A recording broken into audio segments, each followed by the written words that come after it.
Spices वालों के लिए आने वाले जो वीक है, इसमें सबसे पहले तो ये सोचें आपके आपके जो मामलात हैं, इसमें आपको अपनी ज़िंदगी को बेहतर रास्ते की तरफ लेके जाना है।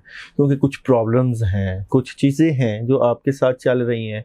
उन चीज़ों को अगर आप मनफ़ी रुख पे सोचेंगे तो आपको उसके नताइज नहीं ठीक मिलेंगे। और जो चीटिंग अगर आपसे हो रही थी या लोग आपके साथ कर रहे थे, उसको भी अगर आप लेके चलेंगे तो फिर भी ज़िंदगी सही तरीके से नहीं गुजर सकेगी।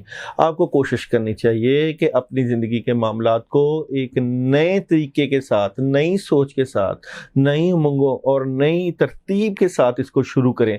क्योंकि जो आपका निज़ाम है, रूहानी निज़ाम भी, दुनियावी निज़ाम भी, या जिस जिस सिस्टम में आप हैं, वो काफ़ी हद तक ख़राब होता हुआ नज़र आ रहा है। उससे बचें, क्योंकि इस वक्त आपको सेटलमेंट की तरफ जाना है अपने मामलात में, चाहे आप कारोबार से रिलेटेड हो, जॉब से रिलेटेड हो, एजुकेशन से रिलेटेड हो। आपको अक्लमंदी से, ज़हनी शाऊर से अपने मामलात को बेहतर करना है और अपनी पोजीशन को ठीक करना है।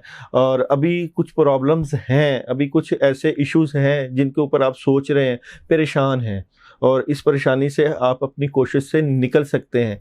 इसके लिए आप आयत करीमा 313 मरतबा इशा के बाद पढ़ें और अल्लाह ताला से मदद लें। और परेशानी जो है इन तमाम मसलों का हल नहीं है, सोचें इन तमाम मसलों का हल नहीं है, क्योंकि इन तमाम सिचुएशंस में आपको नुकसान हो रहा है, आपके मामलात ख़राबी की तरफ जा रहे हैं। आप पॉजिटिव सोचें, नेगेटिव ना सोचें। पॉजिटिव सोचेंगे तो अच्छी अच्छी चीज़ें निकल आएंगी, जिनका सहारा लेके आप मामलात को